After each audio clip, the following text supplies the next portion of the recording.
அஸ்ஸலாமு அலைக்கும். கதிஜாவின் உலகத்திற்கு உங்கள் அனைவரையும் வரவேற்கிறேன். இன்றைக்கி நான் ஒரு வித்தியாசமான பிரியாணி செய்ய போகிறேன். என்ன பிரியாணினா சிக்கன் 65 பிரியாணி. பொதுவாகவே சிக்கன் 65 கொஞ்சம் அதிகமாகிடுச்சுன்னா நான் இந்த மாதிரி கொஞ்சமாக செஞ்சுருவேன். ஏன்னா நேற்று எல்லோரும் நோன்பு வச்சுருந்தனால, இன்றைக்கி எல்லாருமே நோம்பில் இருந்தனால இப்போ நோன்பு திறந்துட்டு அவங்களுக்கு இந்த பிரியாணி செஞ்சு கொடுத்துடலான்ட்டு, சிம்பிளாகவும் இருக்கும், டக்குன்னு செஞ்சிடலாம், அதுதான் செய்ய போகிறேன்.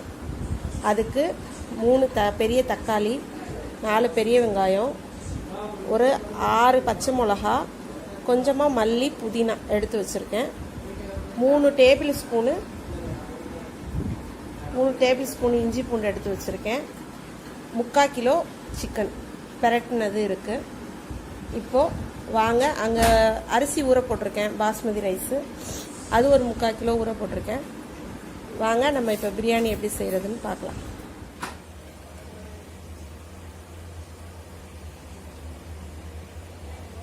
இப்போது நம்ம என்ன பண்ண போகிறோன்னா, அடுப்பில் எண்ணெய் சட்டியை காய வச்சு சிக்கன் 65 பொரிச்சு எடுக்க போகிறோம். எந்த அளவுக்குனா, ஒரு ரொம்ப மொறுமொறுன்னு எடுக்க வேணாம், ஏன்னா நம்ம இது பிரியாணிக்கு தான் போட போகிறோம். அதனால நம்ம ஒரு எப்படி சொல்கிறது, ஒரு 3/4 வேக்காடு வர வரைய நம்ம நல்லா இதை பொரிச்சு எடுத்துக்கலாம். பொரிச்சு எடுத்ததுக்கப்புறம் நான் உங்ககிட்ட காட்டுறேன். சிக்கன் பொரிச்சு எடுத்தாச்சு. அந்த சிக்கன் பொரிச்ச எண்ணெயை வேஸ்ட் பண்ணாமல், ஏன்னா அதையே தான் ஊற்றணும், அப்போ தான் இந்த சாப்பாடு நல்லாயிருக்கும். நம்ம என்ன பண்ண போகிறோம், இப்போ வெங்காயம், பச்சை மிளகா 2 கீறி வச்சுருக்கேன். 6 பச்சை மிளகா, குட்டி குட்டி பச்சை மிளகா தான் அது, அதனால தான் 6 போட்டிருக்கேன். அதையும் போட்டு நல்லா இந்த புதினா மல்லி எல்லாத்தையும் போட்டுடலாம். பச்சை மிளகா, தக்காளி மட்டும் இந்த வெங்காயம் நல்லா வதங்கினதுக்கப்புறம் தான் போடணும். அதனால் என்ன பண்ணிடுறேன், அந்த சிக்கன் 65 பொரிச்ச எண்ணெயிலேயே இப்போ நம்ம என்ன செய்ய போகிறோம், இந்த வெங்காயம், புதினா, கொத்தமல்லி, பச்சை மிளகா எல்லாத்தையும் நல்லா வதக்க போகிறோம். நல்லா வதக்கிட்டு அப்புறமே தக்காளி நல்லா வதங்கிடுச்சு.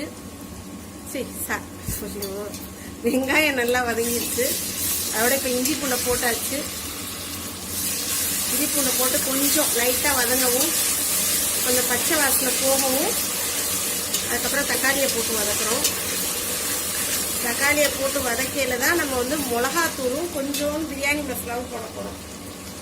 ஏன்னா இதுக்கு நான் பட்டை கிராம் கூட போடலை, நீங்கள் கவனிச்சிருக்கீங்க. ஏன்னா பிரியாணி மசாலா போடுறதுனால நான் பட்டை கிராம் போட மாட்டேன்.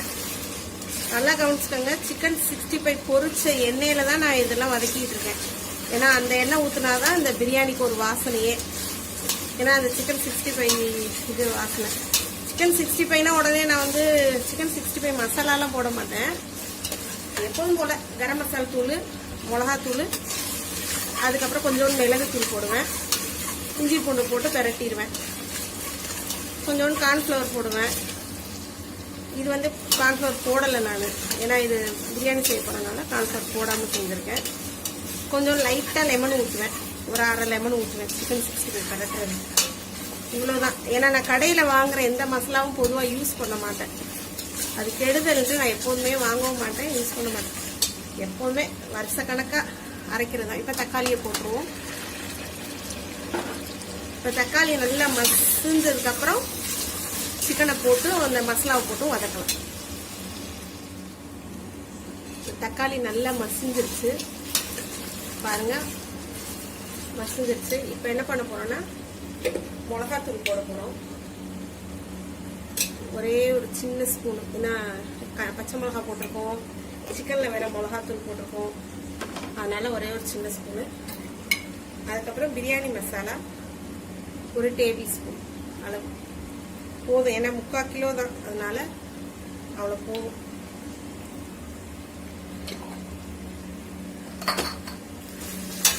பிரியாணி மசாலா போட்டாச்சு. பிரியாணி மசாலாவும் நான் வீட்டிலேயே ரெடி பண்ணது தான், அதுவும் வெளியில் வாங்கினதுலாம் கிடையாது. நானே வீட்டில் வறுத்து அரைச்சி வச்சுக்குவேன், அதுதான்.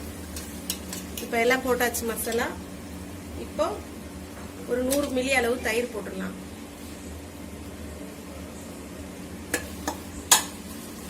தயிரும் போட்டாச்சு.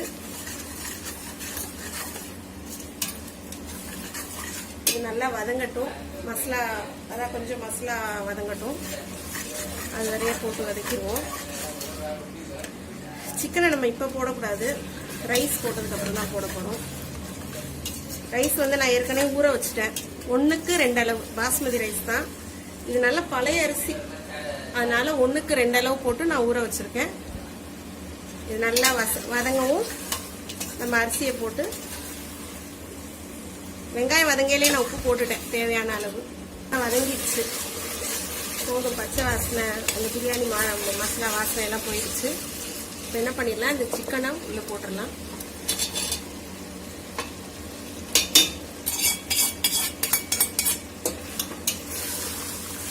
சிக்கனை போட்டு சும்மா 2 கரெக்ட், அவ்வளோதான். இப்போ நான் அரிசி போட போகிறேன். அதுதான் சிக்கனை போட்டேன். இதுக்கு வந்து நீங்கள் தண்ணி விடாது இந்த கறி. ஏன்னா நம்ம வதக்கிட்டு போகிறனால சில பிரியாணிகளுக்கு வந்து அந்த கறி தண்ணி விடும். அதனால நீங்கள் தண்ணி கம்மியாக வைக்கணும். ஆனால் இதுக்கு வந்து நீங்கள் 2 பங்கு அளவு கரெக்டாக வச்சிடணும். வச்சிங்கன்னா தான் சரியாக வரும். ஏன்னா இந்த பிரியாணி வெறும் வெங்காயம் தக்காளி மட்டும்தான், தண்ணி விடாது. என்ன பண்ண போறேன்னா, அளவு தண்ணி அளந்தே தான் அரிசி வச்சிருக்கேன். பாசுமதி ரைஸ் தான் போடுறேன். இப்போ தேவையான அளவு உப்பு இருக்கான்னு செக் பண்ணிட்டு உப்பு போட்டுக்கோங்க. இனி அவ்வளவுதான். என்ன பண்ணிடலாம், இனி கரெக்டா மடமடன்னு ஒரு கொதி வரையில மூடியை போட்டு நான் என்ன பண்ண போறேன், விசில் வைக்க போறதுல கரெக்டா 10 நிமிஷம் சிம்ல போட்டுருவேன். சிம்ல போட்டு ஆஃப் பண்ணிடுவேன். விசில் வைக்க மாட்டேன். அப்பதான் நல்லா சோறு நல்லா பொழு பொழுன்னு இருக்குன்றதுக்காக. இந்த பாஸ்மதி ரைஸ் போட்டா மட்டும் விசில் வைக்காம அந்த மாதிரி தான் செய்வேன். எப்படி செய்யறதுன்னு காட்டுறேன். இனி அப்புறமேட்டு பார்க்கலாம். இப்போ நல்லா மடமடன் கொதி வந்துருச்சு. அவ்வளோதான். இப்போ நம்ம என்ன பண்ணிட போறோம், மூடி விசில் போட்டு மூடி குண்டை போட்டு விட்டுட்டு சிம்ல போட்டுற போறோம். ஏன்னா வந்து விசில் வைக்கக்கூடாது. விசில் வச்சோன்னா சோறு குழஞ்சிரும். அதனால நான் பொதுவாகவே விசில் வைக்க மாட்டேன். சிம்ல ஒரு 10 நிமிஷம் போட்டுட்டு ஆஃப் பண்ணிடுங்க. அப்புறமேட்டு ஒரு 1/4 ஹவர் கழிச்சு குக்கரை திறந்தா ஓகே, சாப்பாடு ஆயிரும். சூப்பராக பொழு பொழுன்னு வந்துடும். சரி, நம்ம சாப்பாடு ஆனதுக்கப்புறம் பார்ப்போம்.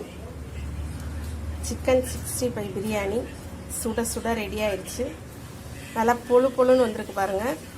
நான் சொன்ன மாதிரி விசில் வைக்காம சும்மா கொதி வந்தோடனே மூடி, ஆவி வந்தோடனே மூடி ஒரு இது வச்சிட்டிங்கன்னா ஒரு 10 நிமிஷம் கரெக்டாக தம்மில் போட்டு ஆஃப் பண்ணிவிட்டு ஒரு 1/4 மணி நேரம் கழித்து திறந்து பார்த்தீங்கன்னா பொழு பொழுன்னு இருக்கும். மெயினாக பிடிக்கவே செய்யாது.